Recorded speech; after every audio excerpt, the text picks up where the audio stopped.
My J-pop boyfriend decided to leave me because I wasn't pretty enough for his image, so I moved to America and made him regret dumping me. High schoolers used to harass me and tell me they wanted to get me pregnant behind my middle school. I was often called pretty because I was skinny, had clear skin, long hair and fit every beauty standard. I was even able to get a wavy-haired Japanese boyfriend who worshipped me, and called himself lucky because I chose to tickle his prostate. I was living the dream, being the center of attention and getting treated perfectly, but I never realized that I peaked in high school. After graduation, I left Japan and went to study in America since it has always been my dream. I never imagined that this would be the beginning of my downfall. Once I moved into the dorms, my rose-tinted glasses fell off, and I started to see just how terrible McDonald's people live. I never had any privacy to myself, and I can't count how many times I had to go to the bathroom to fart because I didn't want my roommate to hear. I had to wear nose pinchers and risk being called insane because of how bad the air around campus smelled. And my neighbors were always going to town with some randos, so I blasted Baby Shark to help with the romantic mood. My boyfriend got to hear about all my complaints because everyone around me thought this was normal. He'd tell me to move back because he missed me, and though it was tempting, I had already paid the tuition, so there was no turning back now. But what really made me decide never to go back to Japan was losing my clear skin. Suddenly,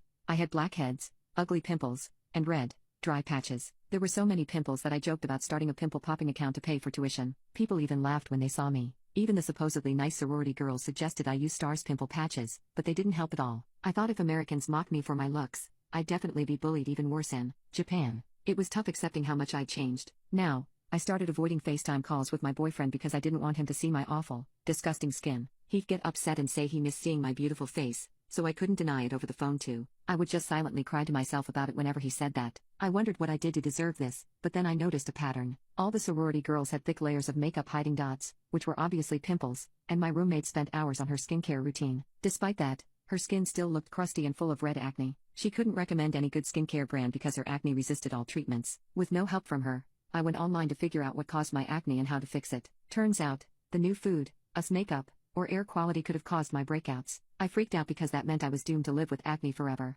After another day of stares and comments about my acne, I called my boyfriend to vent. I was so frustrated I didn't notice he switched the call to FaceTime. It wasn't until he asked, "Who are you and why do you sound like my girlfriend?" that I realized. I was more confused by what he asked than I was freaked out when he saw my pimply face. Then he followed up his question by saying that I should take off my mask because he thought I was a skinwalker. I told him my skin was messed up because of something in the States, but I was still the same person he loved. He replied that his parents would never approve of a distasteful creature and hung up. I cried for hours, trying to call him back, but he had blocked me. My boyfriend's harsh words made me realize how cruel people could be if I stayed ugly, so I skipped classes the next day to find a solution for my ugly skin. I found some products that seemed promising because other people with skin worse than mine cleared their skin with it. So, I went out and bought them the next day. I happily applied the new products, thinking they'd solved everything, but nothing changed after 3 weeks. My roommate saw me freaking out and reminded me that she had warned me about the ineffective products. After that failed attempt, I went back to searching all over social media for a solution, though it wasn't until I was on YouTube that I found something promising. It was a video called "Is Water Ruining Your Skin?" where 2 dermatologists talked about the effects the water hardness in your house has on your skin. No matter what products you used or how long your routine was, if your water had toxic minerals like calcium carbonate,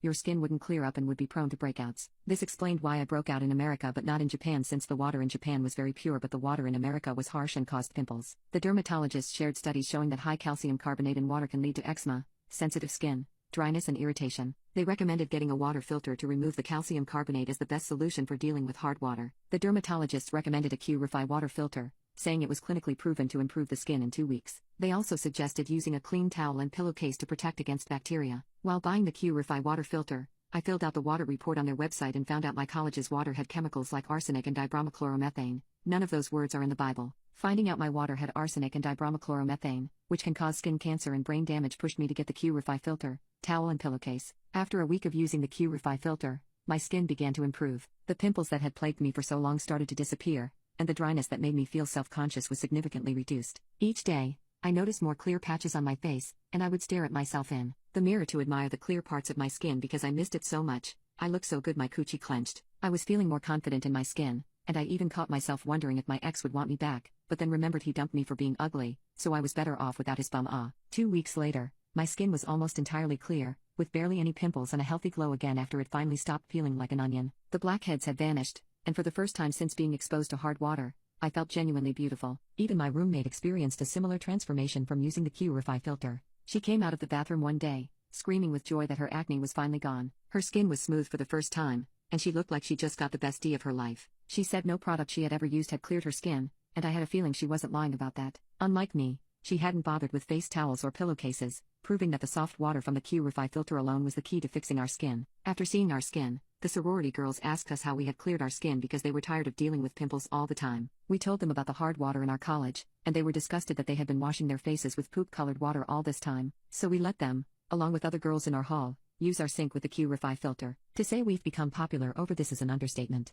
My roommate's life changed instantly after she got hot. She went from being invisible to being the center of attention, and people were genuinely interested in whatever she had to say. Even guys who avoided her like the plague were now asking for her number. She was even invited to a party for the first time, even though it was at a furry convention. She even asked me to come along to show off how hot I was. Our confidence soared to the point we didn't even care about seeing those furries. From then on, we dressed up more often, experimented with new hairstyles, and enjoyed the compliments that came our way. We even became closer, and we bonded over our new social status and went everywhere together. I love that I found a best friend through all this chaos, because I wasn't sure how I was going to survive in America. And it's a good thing I found the Q-Refi filter when I did, because I was about to increase the Japan sewer slide rates.